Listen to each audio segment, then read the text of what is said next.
Glória a Deus, chegamos a mais um Entre Irmãos e é uma alegria ter você aqui comigo mais uma semana.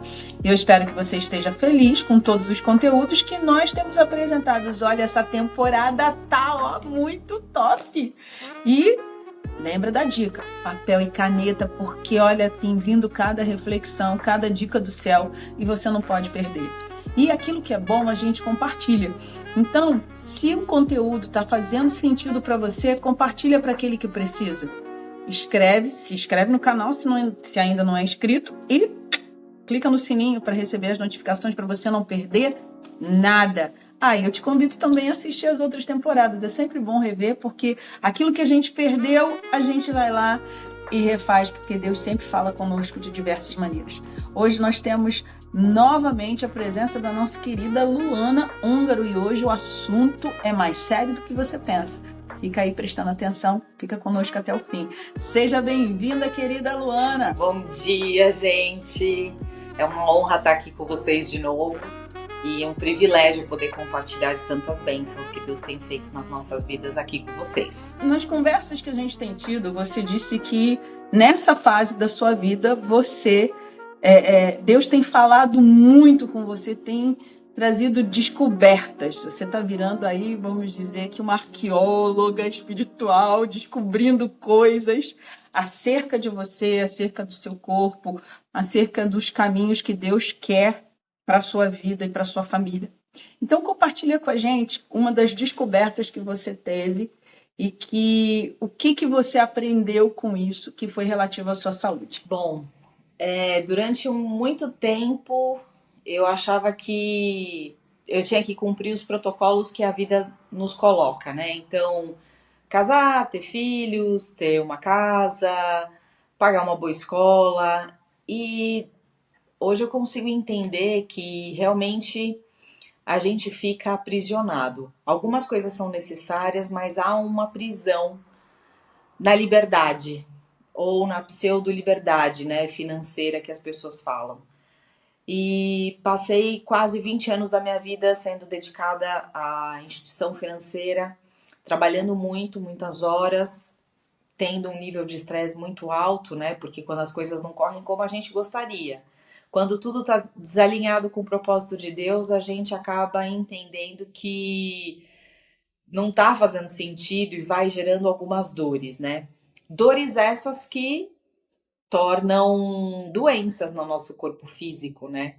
De alguma maneira, eu digo que todas as doenças começam a partir daqueles pensamentos ou daquilo, tudo que você está entrando, né? Seja pelo seu ouvido, seja pelos seus olhos, e aquilo vai contaminando. Então, sobre essa cadeia que eu compreendi de Deus, que durante muito tempo eu passei ali causando dores a mim mesma e também às pessoas que estavam à minha volta, né? De alguma maneira trabalhando muito, me dedicando muito para isso, até que chegou um período que eu descobri que tinha câncer de mama. Mas foi de uma forma tão amorosa que Deus fez comigo, que naquele dia que eu entendi o que Deus tinha para mim foi surreal. Eu tinha ido no gastro porque estava sentindo muita dor no estômago. Já vinha um período sentindo, né, alguns sinais, mas eu falava, não, depois eu resolvo. Não, eu vou tomar só um omeprazol, daqui a pouco eu resolvo. Não, tô com tanta coisa que não vai dar tempo. Se eu abrir mão disso, ou abrir mão daquilo, vai comprometer diretamente o meu trabalho ou a dinâmica na família. E aí eu fui postergando.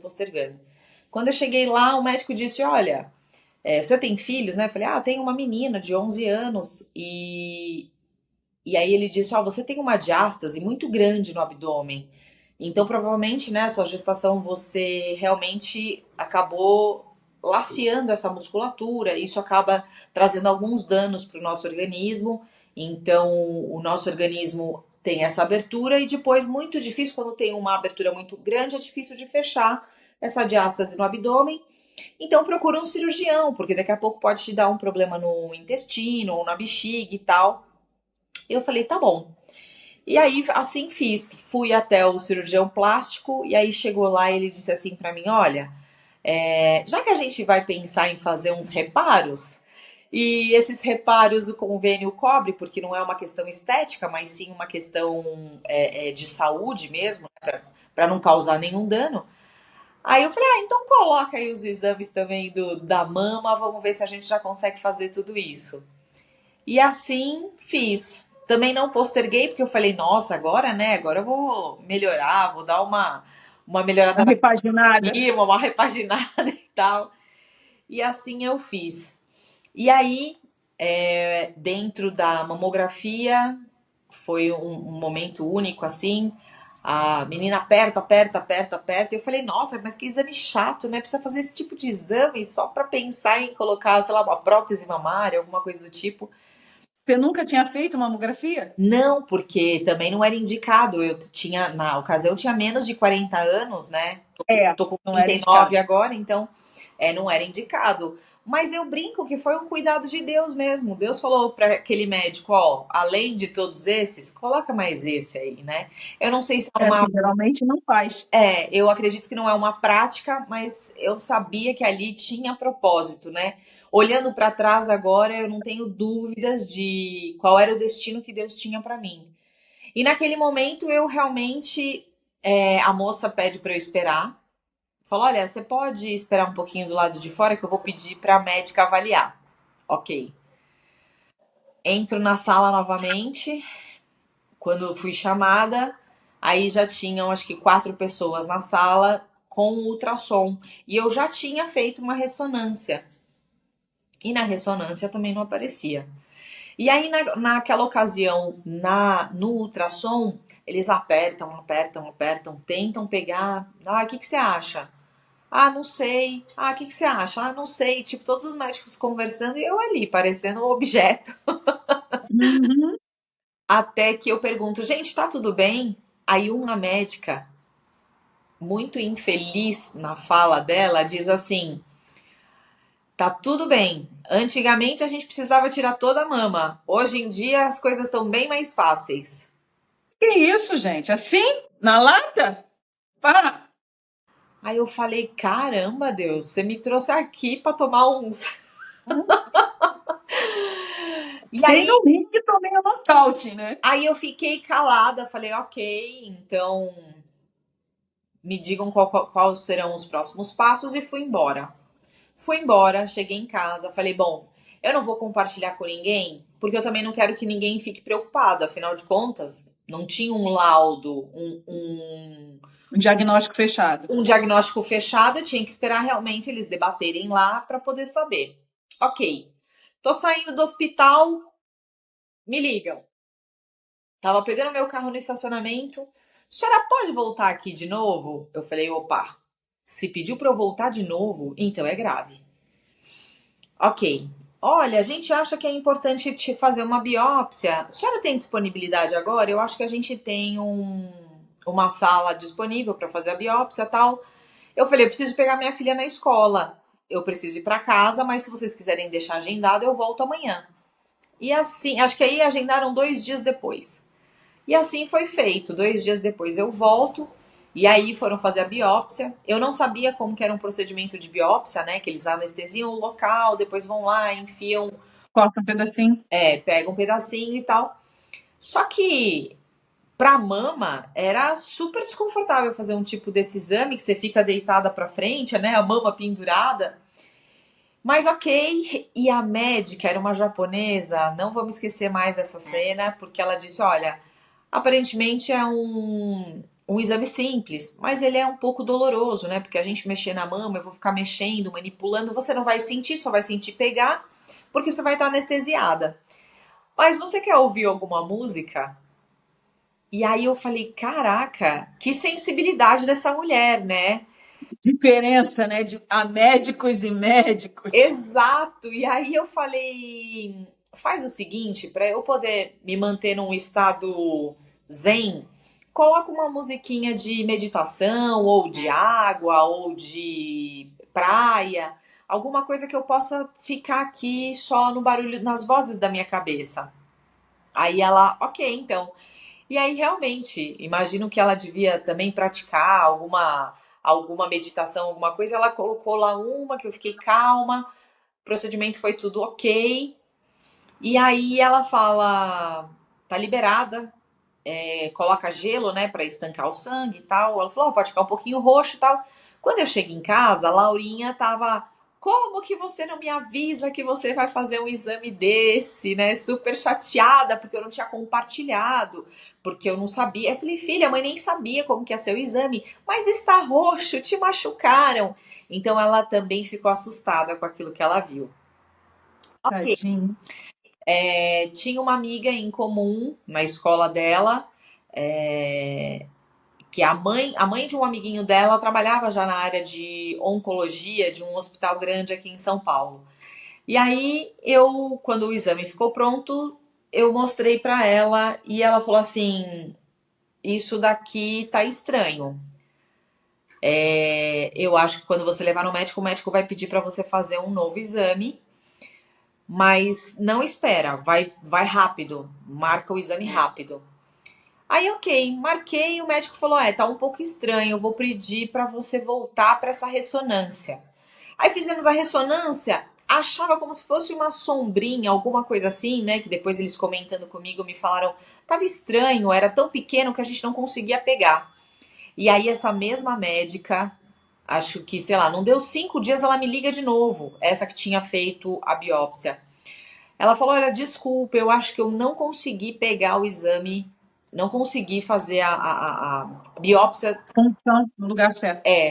E aí eu volto, mas aí eu falei assim: não, mas tem que esperar uns 15 dias, a mama tá super roxa e tal.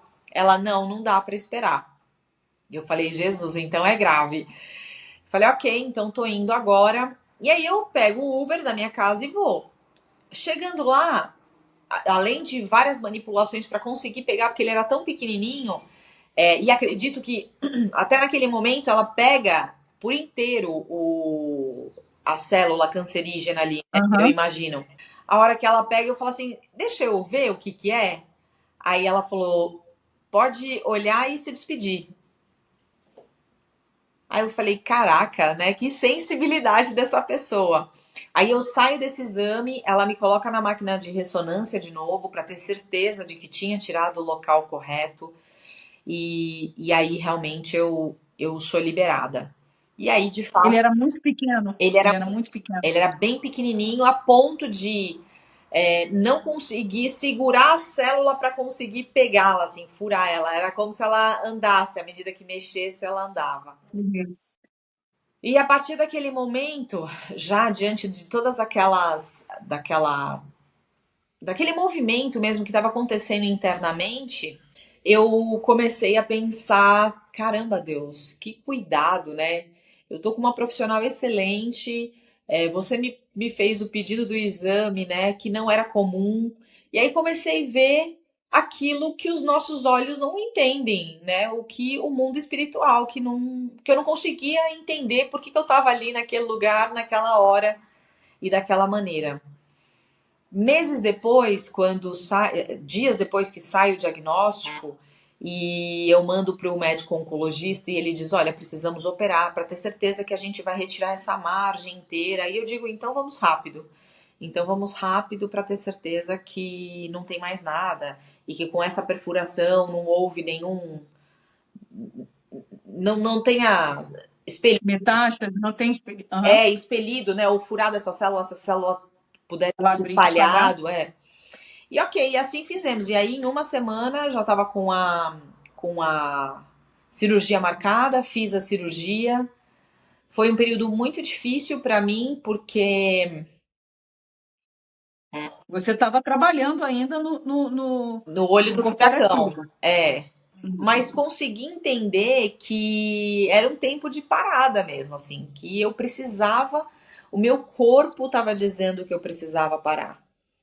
Estava gritando. A psicossomática diz que toda doença traz para nós uma mensagem.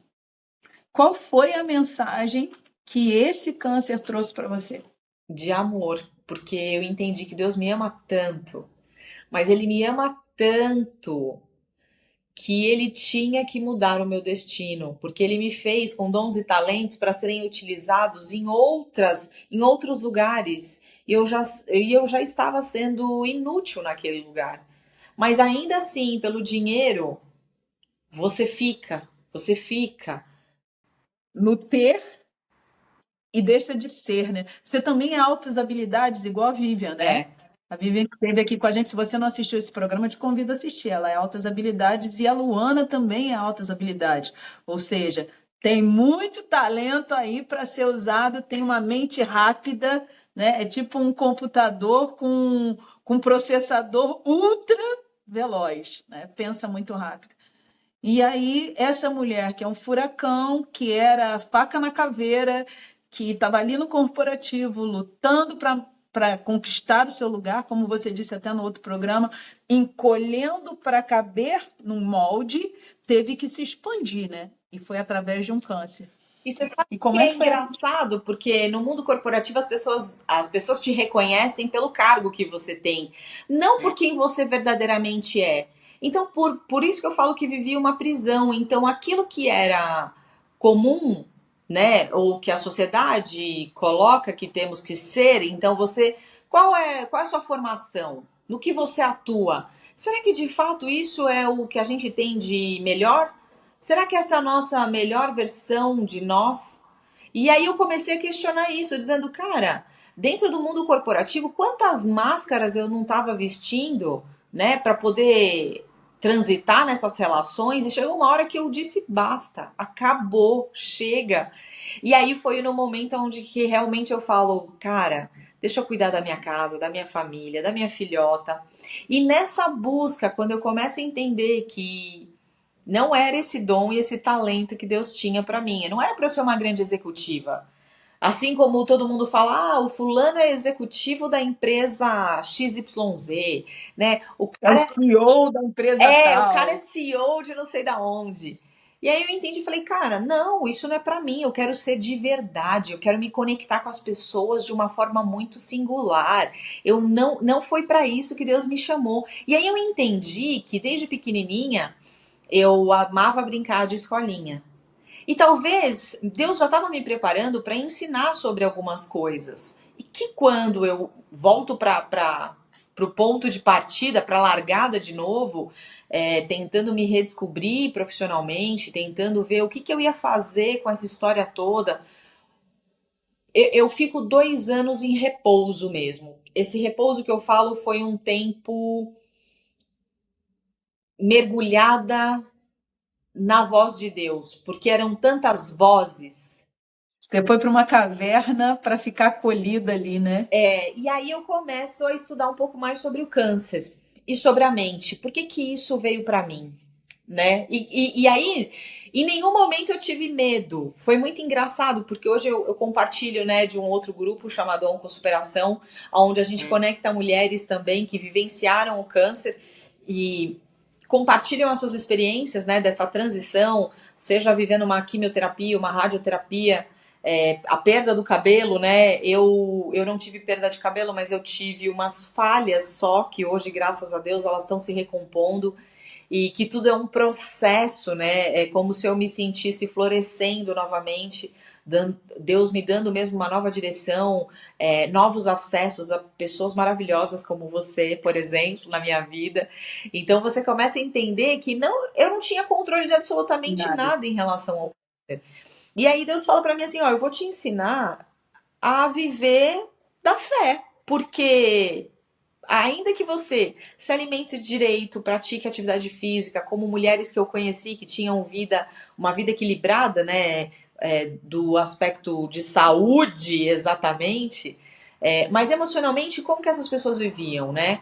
Será que elas também eram prisioneiras dos próprios pensamentos ou dessas falas e vozes que modificavam a nossa química do corpo e até a qualidade daquilo que saía pela nossa boca? E eu comecei a pensar muito sobre tudo isso e Deus ia trabalhando à medida que eu ia avançando. Eu ia avançando, avançando, e é engraçado, porque os filhos vão ensinando a gente muito mais do que a gente ensinando os filhos. Então, a Laura era pequenininha na época, ela entende o que está acontecendo, eu sento, converso, mas eu dizia o tempo inteiro para ela: Deus está usando essa doença para mudar o meu destino. E é para lá que eu vou. Eu sempre falava isso, é para lá que eu vou. Eu não sei qual é, mas eu sei que é para lá que eu vou. Os meus pés e os meus olhos agora conseguem ver. Eu tô nessa direção. E aí eu começo a entender que era muito mais, assim. Eu entendia o amor de Deus. E aí o amor não tá no externo. Não dá para eu esperar que o meu marido me ame.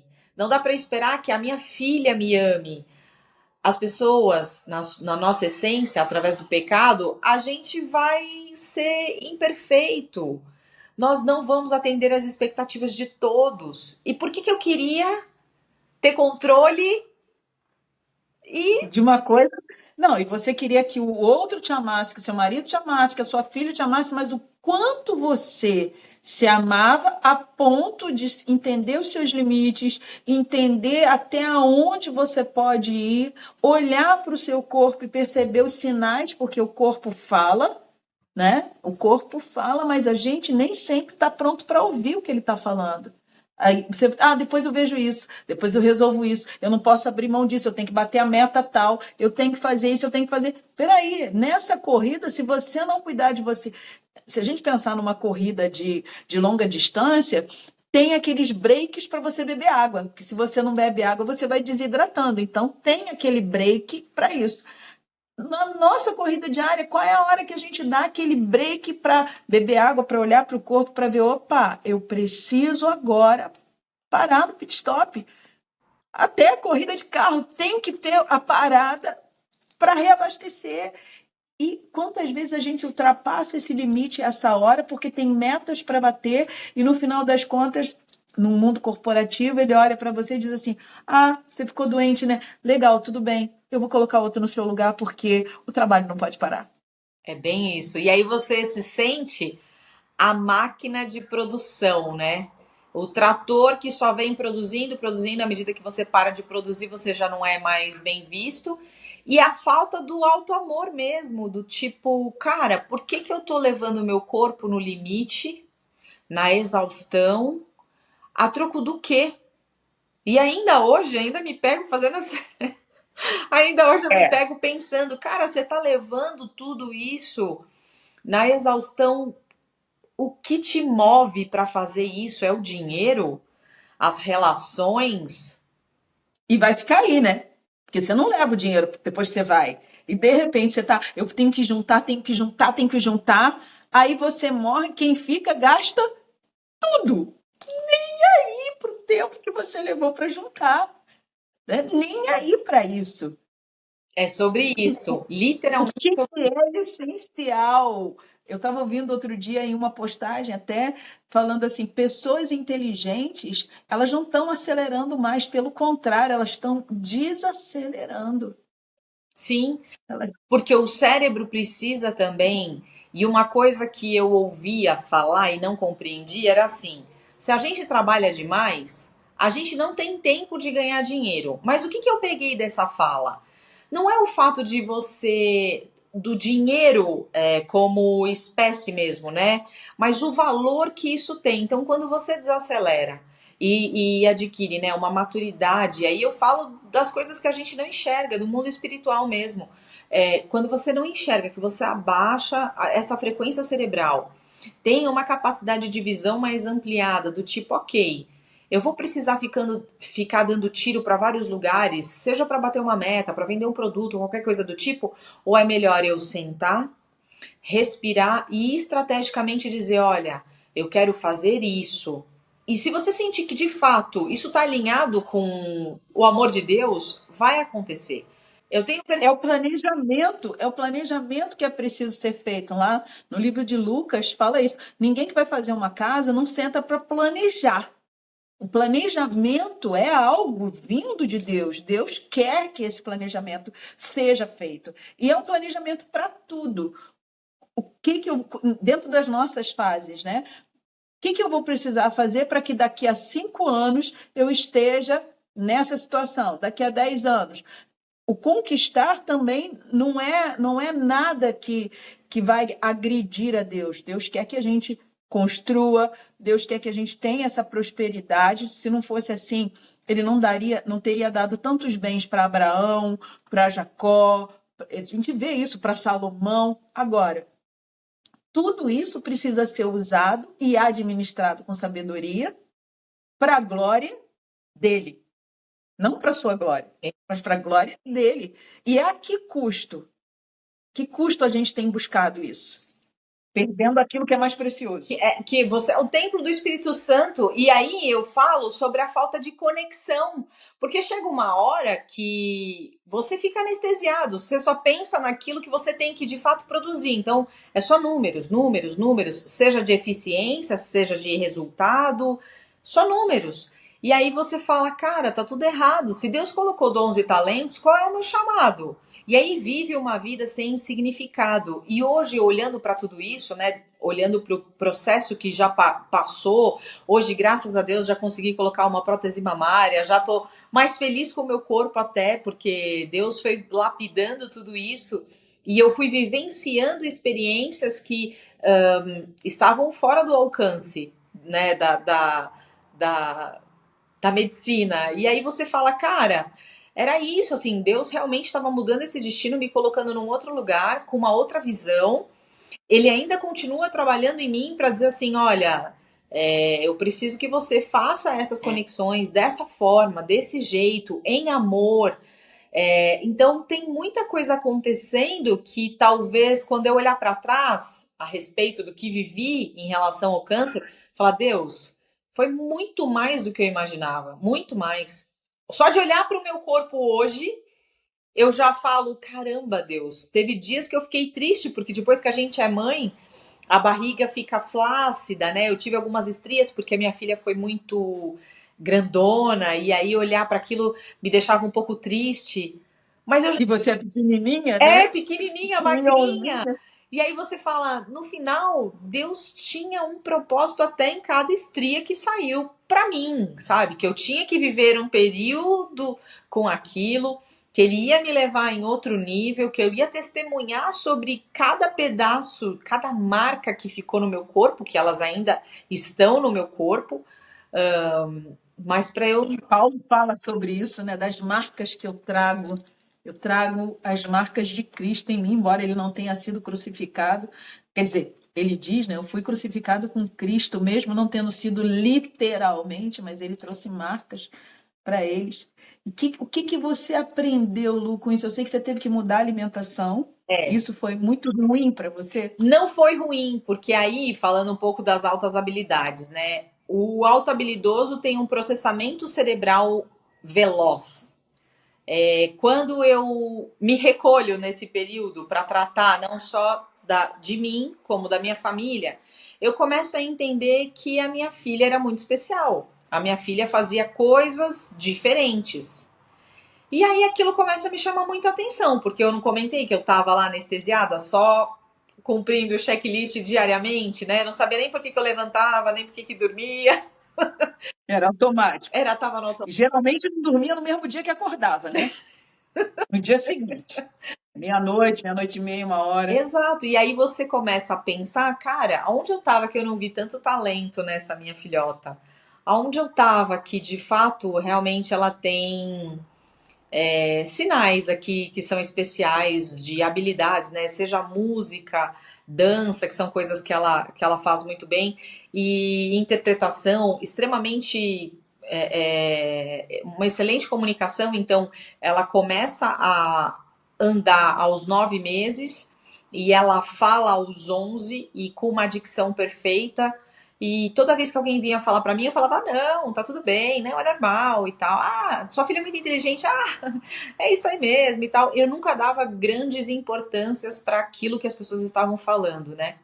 Quando ela tinha 2 anos de idade, uma professora disse, olha, ela é muito inteligente, então acho que era legal você levar ela numa psicóloga para entender porque a inteligência dela tá acima da média.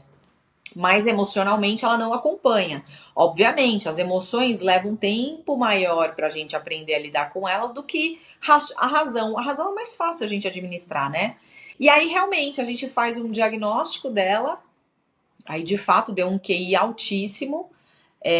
Entendi que era diferente mesmo a capacidade de processar. Então, ainda que eu não falasse nome de coisas, ela estava muito atenta, sabia as histórias que eu contava bem antes, tinha uma organização cerebral muito perfeita para fazer a comunicação. Então, ela rapidamente se organizava na fala e na maneira como ela ia se expressar. Falava das emoções com muita clareza, mas com dificuldade de administrar, que eram coisas diferentes. E aí eu começo a perceber tudo isso. E aí, quando vem o diagnóstico, a psicóloga me diz, que aí foi neurologista, né, psicólogo e tudo mais. A única fala da própria neurologista foi assim: olha, mãe, o DNA de altos habilidosos vem da mãe. Então era importante que você fizesse uma avaliação também. E aí eu falei: caraca, Deus, é tudo sobre mim, então. Não começou. A gente pode. Tem um livro que diz: não começou em você, Laura, não começou em você, né? A matriz, olha aqui para a matriz. Não, e engraçado que a visão fez uou, tipo, nossa, então é isso. Recentemente eu tive com. Meus pais moram no interior, né? E aí eu fui passar um final de semana com os meus pais. E aí cheguei lá e falando: pai, eu tô fazendo uma coisa com mulheres aqui, a gente tá criando, né, o grupo Líder de Mim Liberta dos Medos, e tô caminhando para isso, caminhando para aquilo, preciso fazer comunicação nas mídias digitais. E aí meu pai fala assim: você não tá sabendo da inteligência artificial? Senta aqui que eu vou te ensinar. E eu falei: caraca! 60 e poucos anos, o cara é expert em inteligência artificial, preparadíssimo, né, para falar sobre assuntos. Às vezes você vê que o cara tá antenado, que tá vivo, sabe? Era sobre a vida, era sobre estar vivo a respeito do conhecimento, de buscando informação, independente se tá com uma vida um pouco mais tranquila ou mais ativo. E eu falei: caramba, que especial isso. Então também não é sobre mim, é sobre quem vem. E ativo, né? Ativo. E aí, como lidar com isso? Você vê, olha, se Deus não grita de lá, assim, não te atrai para esse lugar, filha, e mama é o lugar onde a gente acolhe. Quer dizer, quantas coisas você estava colhendo aqui, mas tomando para si, né? Aquela coisa, eu tomo no peito, seguro, pode deixar que eu, né? Comigo, bato aqui e vou. Mas você esqueceu de acolher aquilo que era o essencial e o primordial, que é a tua herança, a filha. Você estava deixando de olhar. Se você não vai olhar, você não ia conseguir entender quem é essa menina. E ela tá com 11, né? A Aurinha tá com 11. Quer dizer, vai entrar na adolescência. O adolescente, ele entra numa fase complicada, eu digo que ele entra no limo. Por quê? Ele não é mais a criança, mas também não é o adulto. E aí todo mundo começa, é o aborrecente. Ah, é o aborrecente, a fase aborrecente. Por que que ele é o aborrecente? Porque ele não sabe quem é a hora que ele perde aquela identidade, porque vai se formar algo maior. Ele não é mais o Tati Bitati, mas ele ainda tem a vontade de brincar com a boneca. Aí alguém diz para ela assim, não, mas você já é grande, você não pode brincar com a boneca. Aí ela, não, então eu sou grande, eu sou adulta, eu vou para lá. Não, mas você ainda não tem idade para isso, você não é adulta. Então quem eu sou? E se você não tem uma mãe para te ajudar a fortalecer o teu caráter, porque, segundo a janela 4x14, tudo que se imprime na criança, nessa fase de 4 anos aos 14 anos, é a hora que eles sugam tudo. Tudo que se imprime ali fica. Então é a hora da formação, é a hora de você forjar, colocar no lugar, ajeitar, ajustar, tá pronto para a próxima fase. E você não estaria ali se não fosse o câncer. Exatamente. Então, assim, teve uma vez que eu cheguei no hospital e as pessoas falaram assim para mim: você já se perguntou por que eu, né, com câncer?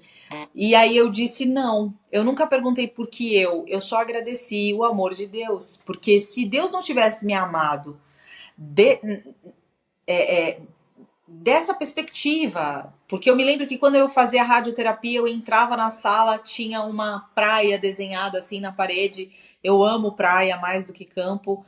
E eu lembro que na primeira radioterapia eu tinha que ficar numa posição muito desconfortável, né, para não pegar a garganta e tal, só pegar a mama. E eu me lembro que eu me imaginava ali, sentada na areia, de perninha de índio, tendo uma conversa com Deus. E a minha primeira conversa com Deus eram 9 minutos de radioterapia, passava muito rápido, mas para mim parecia uma eternidade do ponto de vista da conversa que eu precisava ter com Deus. E eu me lembro que Deus disse assim para mim: só aqui para eu te encontrar. E foi muito profundo. E eu disse: Deus, me perdoa, porque eu não estava ouvindo a voz. Eu não estava, eram tantas vozes na minha cabeça que eu não estava mais sensível para te ouvir. E não estava mesmo. E quando eu olho para tudo isso, quando tudo isso passa, que aí que eu vou investigar as coisas da Laura, que aí eu fico dentro mesmo da casa, que a minha casa precisava ser reestruturada, que precisava ter uma nova coluna, mas uma coluna agora mais forte, mais madura. Então Deus estava forjando meu caráter para que eu chegasse nesse lugar. Eu brinco que ele ainda está me lixando, às vezes dói um pouco, alguns processos que a gente vai vivenciando, que a gente vai ressignificando dentro da própria cabeça, né? Ou histórias que a gente conta para a gente também querer acreditar e não se responsabilizar também. Mas agora E culpar o outro. mas agora eu ouço melhor. Agora eu ouço melhor. Agora eu estou mais aberta para isso, para receber o que Deus tem e aí não controlar mais, né? Porque achava que estava no controle, achava que podia, sei lá, fazer Dirigir conforme você quer. Eu troco o canal da isso. minha vida a hora que eu quero. Perfeito, perfeito. Mas não é assim. Tem uma música que fala isso. Te entrego o controle. Eu vou me lançar em teus braços de amor, que fala sobre isso. É quando você entrega para ele, o controle é dele, sempre esteve. Ele até nos dá para a gente controlar, mas quando ele vê que a gente está saindo um pouco do prumo, ele vai lá dar uma puxadinha, né, para a gente poder acordar. Lu, a gente tem conversa para mais de metro aqui, né? Eu digo que dá para fazer um vestido, um lençol, uma manga, a gente ficaria aqui. Que recado você quer dizer? Hoje você está ali no Acir Camargo, trabalhando com essas mulheres, conhecendo a estatística. E, assim, o que de bom você tirou dessa história? Eu sei que você está com projetos, com coisas novas, com a cabeça aí já fervilhando de ideias. O que você pode fazer de bom com essa história? Qual a lição que você tira dessa história toda? Eu tenho crescido muito espiritualmente, né, diante das coisas que Deus tem me confiado. Eu percebo isso em amor, né? Acho que o amor foi algo que eu nem imaginava que eu tinha tanto amor assim para compartilhar, né? A gente tem a experiência de amor com o filho e hoje eu olho para o pai e falo, pai, como você me ama, né? A ponto de cuidar de cada detalhe dessa minha jornada, dessa caminhada e ainda me confiando um trabalho com mulheres, né? Podendo olhar para essa dinâmica muito em amor, né? Esse aspecto do cuidar, do amar verdadeiramente, de não usar mais máscaras e realmente ter a sua identidade ali aflorada. Eu brinco que todos os dias eu tô florescendo um pouco mais, um pouco mais. À medida que eu olho, eu só sigo florescendo. Eu falo, caramba! E aí eu vejo o poder de Deus sobre a minha vida, que não é mais sobre o que eu faço, nem sobre o que eu falo.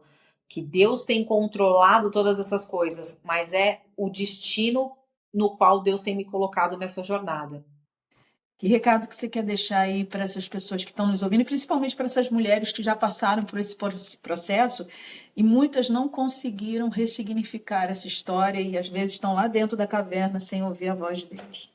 Tem um processo muito importante, né? À medida que eu vou avançando mais, tem uma outra estatística que diz também que hoje quase que 80% das mulheres que estão em tratamento de câncer de mama, elas possuem um nível de cortisol, que é o hormônio do estresse, altíssimo. Associado a essa informação, né? As mulheres muito mais estressadas. Toda vez que um homem se estressa, ele produz, acho que progesterona, se eu não me engano, e a mulher produz o cortisol. Qual que é a diferença disso? Cortisol mata a célula, progesterona não. O homem tá ali no seu ápice de de Vigor, bem-estar, de né? vigor para produzir resultado, diferente da mulher. As estatísticas mostram também que vou falar da categoria A, 70% das mulheres, né, na classe A ou na classe B contribuem financeiramente para o seu lar. Quando eu diminuo a estatística para as mulheres que estão, né, em lugares de baixa renda ou com alguma dificuldade, esse número sobe para quase 85% das mulheres são arrimos de família. Por isso que o câncer de mama só aumenta, por isso que o indicador de mama, de útero e entre outros cânceres só aumentam, porque o nível da química no corpo da mulher, ela não foi projetada para isso. E a gente precisa entender um pouco disso, assim, né? Sobre esse empoderamento feminino que destrói as células da mulher. E isso está acabando com uma sociedade como um todo. E aí o meu recado para essas mulheres é que, e para os homens também, né, se eu puder, que os homens ocupem o seu lugar e que as mulheres ocupem o seu lugar. Cada um foi feito com uma função. Então, que a gente realmente possa exercer essa função na qual Deus nos chamou, porque isso está impactando uma sociedade gigante. Se a gente realmente estiver no lugar que Deus nos colocou para sermos, e de fato sermos aquilo que Deus tem colocado como missão, né? Usando nossos dons, nossos talentos, eu creio nessa ressignificação, nessa melhora. Eu sei que é muito mais fácil falar do que praticar, por isso que eu entendo que Deus vai colocar uma jornada para cada um vivenciar, mas é importante que você saiba que se houver esse desequilíbrio, tudo vai estar disfuncional. Então, para estar nessa estrutura funcional, é necessário que a gente equilibre tudo isso. E o equilíbrio é o caminho, né? E amar. Se você vê alguém passando, né, por uma situação de câncer, as medicações deixam a saúde fragilizada em vários aspectos. Eu me lembro que tiveram 2 ocasiões quando eu entro com a medicação que eu caí na rua, porque há um desequilíbrio, inclusive, neural. Então, eu não conseguia ter a percepção de pisada no chão. Há um processo de adaptação do corpo, então as mulheres precisam desse acolhimento, as mulheres precisam esse apoio. A coordenação motora se perde. Precisa desse apoio, então se tiver alguém vivenciando, só acolha. Acho que o amor, eu tenho aprendido muito sobre amor, então espalhe amor, porque o resto Deus faz. Você ora? Eu oro.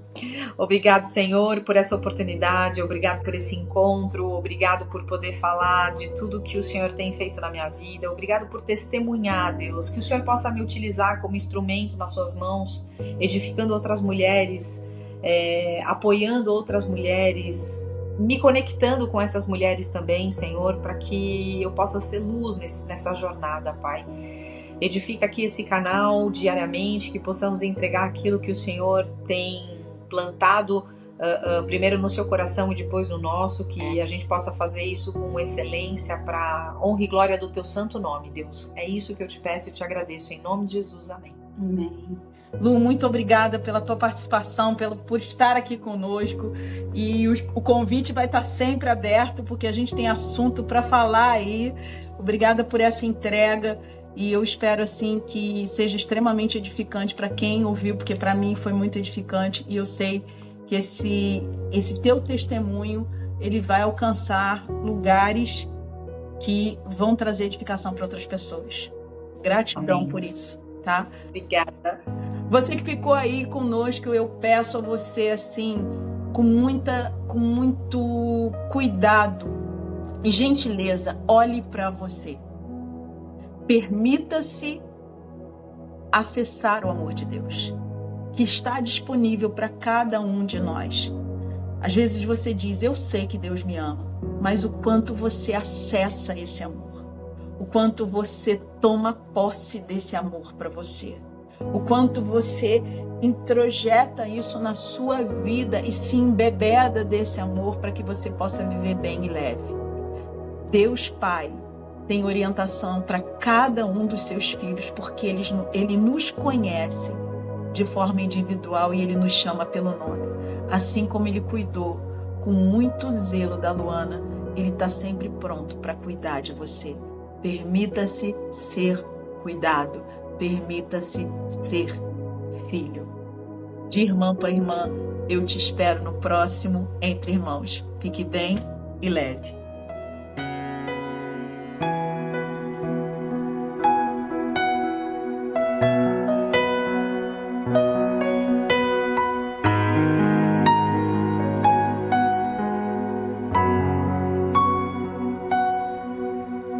Muitos me conhecem pelo nome, outros me conhecem só de ouvir falar. Alguns são de perto e outros de longe. Com licença, eu vou me apresentar. Sabe quem eu sou? Eu sou aquele que te ouviu chorar.